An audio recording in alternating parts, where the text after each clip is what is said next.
Now we come to another sutta, 3.7.65. This is the famous Kalama Sutta. It's not that a difficult sutta, but it's a bit long. On one occasion, the Exalted One, while going his rounds among the Kosalans with a great company of monks, came to Kesaputta, the district of the Kosalans. Now the Kalamas of Kesaputta heard it that Gotama the recluse, the Sakin's son, who went forth as a wanderer from the Sakin clan, had reached Kesaputta. And this was noise abroad about Gotama, that the Exalted One is an Exalted One, Arahant, fully enlightened one, perfect in knowledge and practice, etc., etc. And it were indeed a good thing to get sight of such Arahants. So the Kalamas of Kesaputta came to see the Exalted One. On reaching him, some saluted the Exalted One and sat down at one side. Some greeted the Exalted One, etc., etc. Then, as they thus sat, the Kalamas of Kesaputta said this to the Exalted One: Sir, certain recluses and Brahmins come to Kesaputta. As to their own view, they proclaim and expound it in full. But as to the view of others, they abuse it, revile it, depreciate it, and cripple it. Moreover, sir, other recluses and Brahmins, on coming to Kesaputta, do likewise. When we listen to them, sir, we have doubt and wavering as to which of these worthies is speaking truth and which speaks falsehood. I just stop here to comment. This happens very often. When people listen to monks, they have different monks give different opinions. So, in the same way, even the Buddha's time, people were confused. So they asked the Buddha what to do when they have different opinions from different monks. So the Buddha replied, Yes, Kalamas, you may well doubt, you may well waver. In a doubtful matter, wavering does arise. Now look you, Kalamas, be you not misled by report or tradition or hearsay.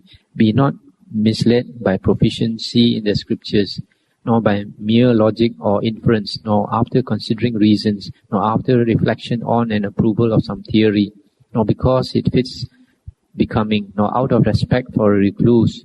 But Kalamas, when you know for yourselves, these things are unprofitable, these things are blameworthy, these things are censured by the intelligent, these things, when performed and undertaken, conduce to loss and sorrow, then do you reject them, Kalamas? Now what do you think, Kalamas, when greed, lobha, arises in a man, does it arise to his profit or to his loss? To his loss, sir. Now, Kalamas, does not this man thus become greedy, being overcome by greed and losing control of his mind?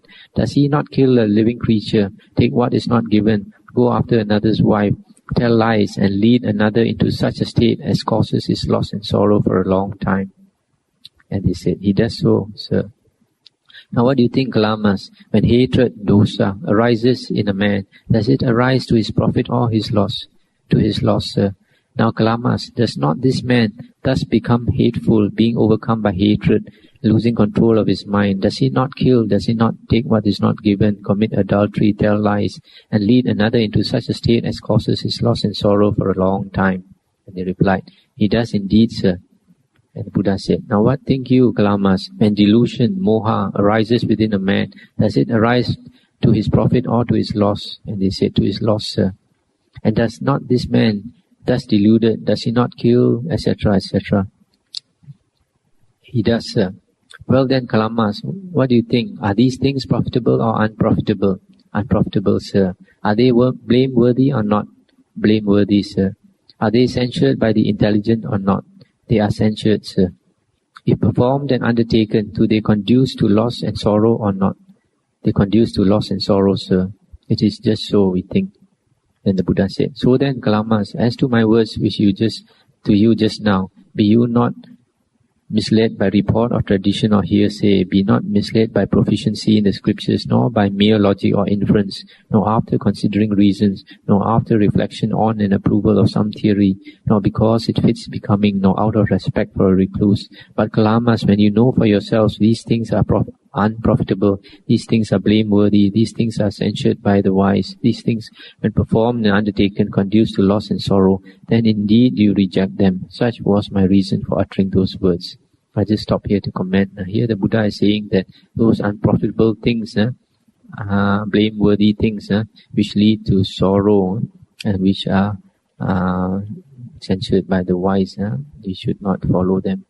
But then unless we understand Dhamma, it is difficult to actually distinguish what is right and what is wrong. Then the Buddha continued, "Come now, Kalamas, be you not misled by report or tradition or hearsay, etc. But if at any time you know of yourselves, these things are profitable, they are blameless, they are praised by the intelligent. When performed and undertaken, they conduce to profit and happiness. Then, Kalamas, do you having undertaken them abide therein?" Now what do you think, Kalamas? When freedom from greed arises in a man, does it arise to his profit or to his loss? To his profit, sir. Does not this man, not being greedy, not overcome by greed, having his mind under control, does not he cease to kill, cease to steal, etc.? He does, sir. So in the same way, the Buddha talked about freedom from hatred, freedom from delusion.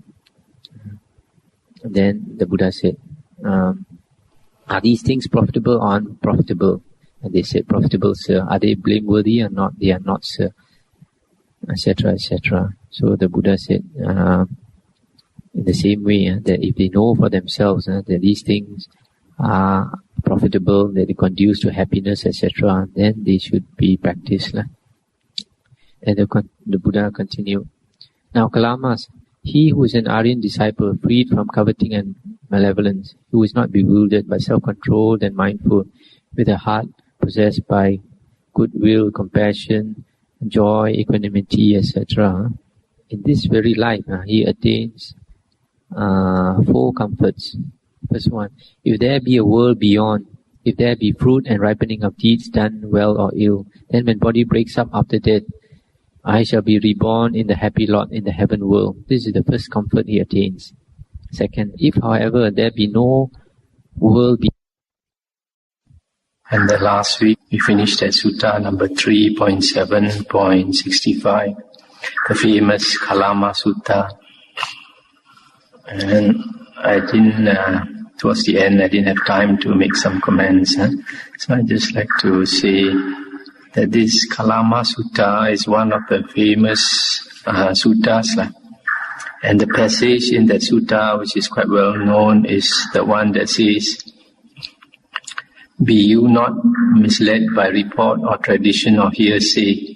Be not misled by proficiency in the scriptures, nor by mere logic or inference, nor after considering reasons, nor after reflection on and approval of some theory, nor because it fits becoming, nor out of respect for a recluse. But, Kalamas, when you know for yourselves, these things are unprofitable, these things are blameworthy, these things are censured by the intelligent, these things, when performed and undertaken, conduce to loss and sorrow, then indeed you reject them. And conversely, also for those things that are profitable and not blameworthy and praised by the intelligent, etc." So in this famous passage, the Buddha is actually giving advice to people, not only during his time, but even right up to today and even in the future, that whatever we come across that is taught, whether it is by tradition or what is heard or in the books or from logic or from considering reasons and considering some theory, etc., we have to consider it very carefully, whether those things that are taught are profitable or unprofitable, whether they lead to loss and sorrow or they lead to happiness. But then, as I mentioned the other day, it's quite difficult to actually judge whether something that is taught is correct or not. The only way is to compare with other teachings.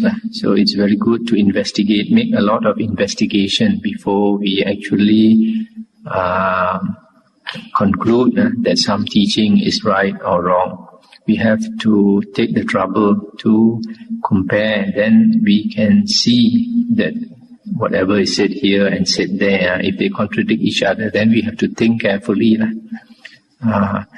And as it is mentioned in some other suttas, if we have a clear mind And then we can practice yoniso manasikara, which is thorough consideration.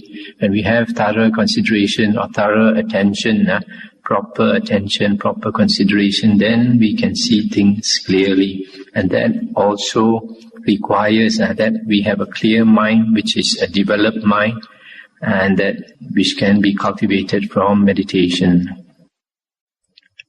Now we come to a sutta number 3.7.67. The Buddha said, "Monks, there are these 3 topics of discourse." What 3? One may talk of past time, saying, "Thus it was in past time." Or one may talk of future time, saying, "Thus it will be in future time." Or one may talk of the present time, saying, "Thus it is now at present." Monks, it may be understood of a person by his conversation whether he is competent or incompetent to discuss. Now monks, if this person, on being asked a question, does not give a categorical reply to a question requiring it, does not give a discriminating reply to a question requiring it, does not reply by a counter question to a question requiring it, and does not waive a question which should be waived, then monks, such a person is incompetent to discuss.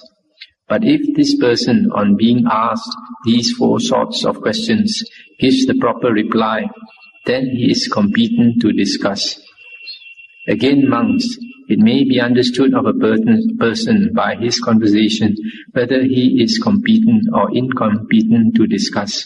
If this person, on being asked a question, does not abide by conclusions, whether right or wrong, does not abide by an assumption, does not abide by recognized arguments, does not abide by usual procedure, in such case, monks, this person is incompetent to discuss. But if he does all these, he is competent to discuss. Again, monks, it may be understood of a person by his conversation whether he is competent or incompetent to discuss. If this person, on being asked a question, evades the question by another, or turns it off the point, or displays vexation, malice and sulkiness, in such case, monks, he is incompetent to discuss.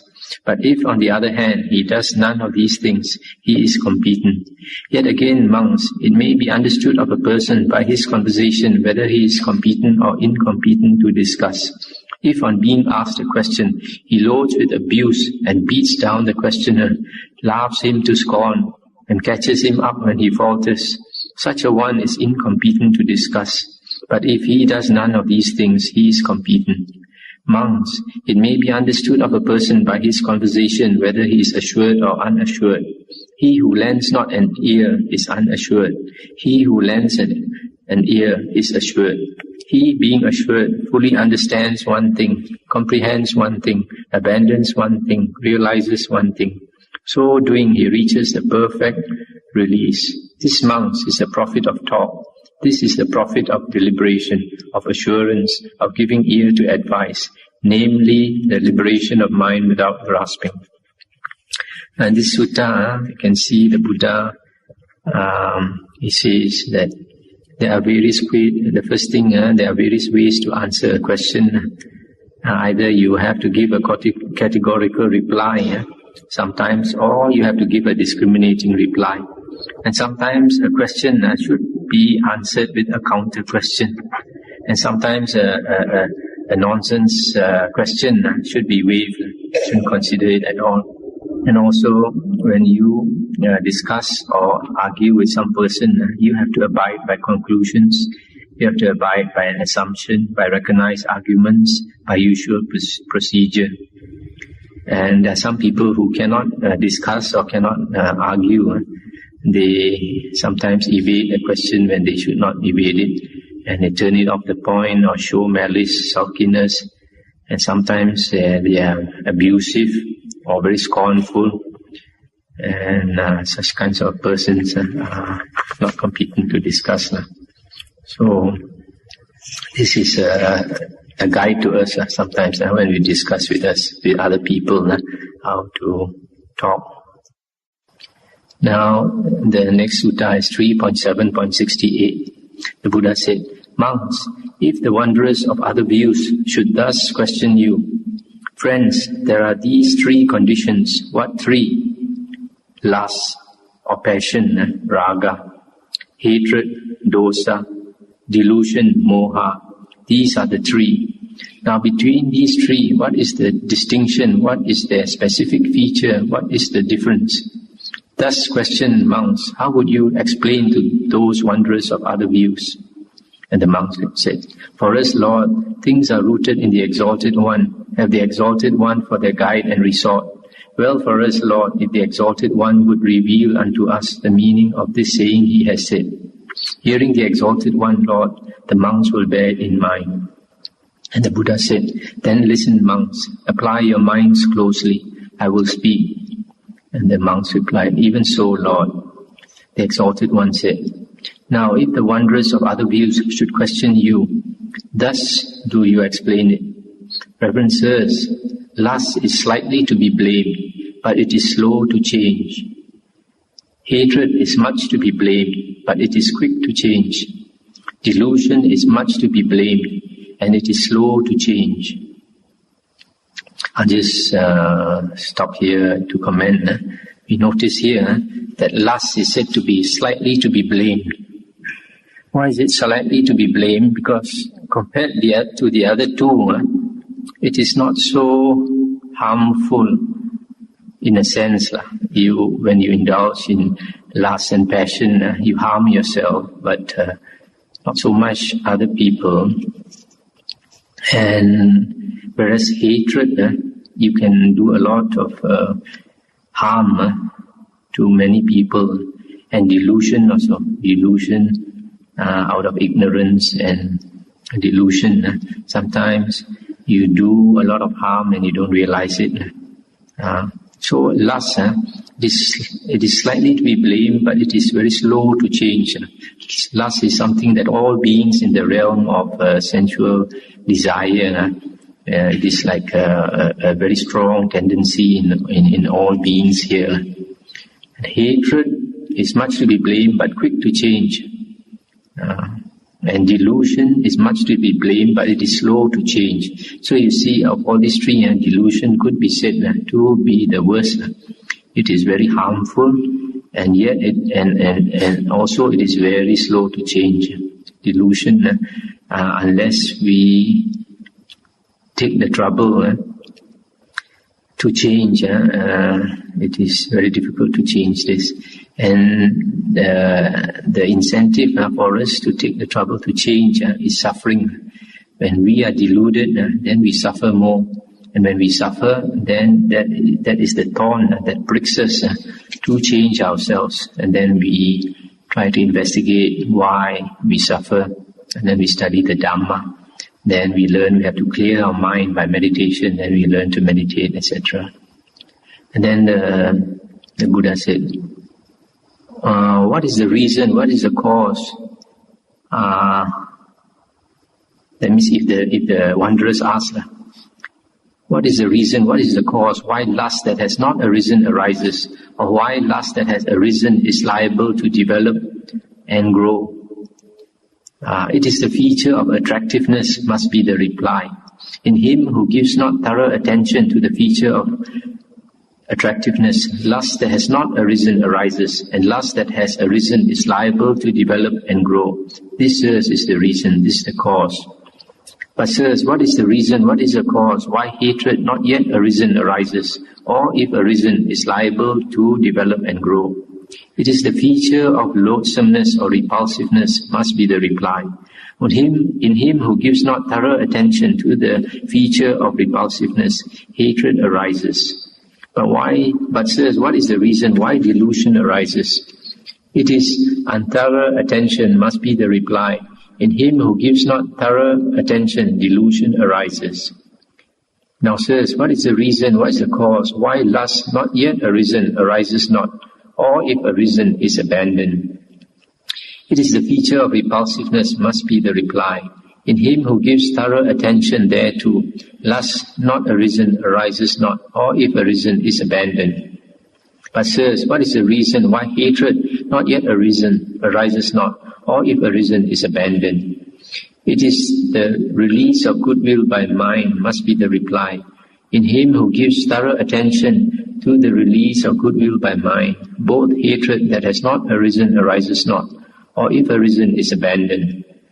But sirs, what is the reason, what is the cause, why delusion that has not arisen arises not, or if arisen is abandoned? Thorough attention must be the reply. In him who practices thorough attention, delusion not arisen arises not, or if arisen is abandoned.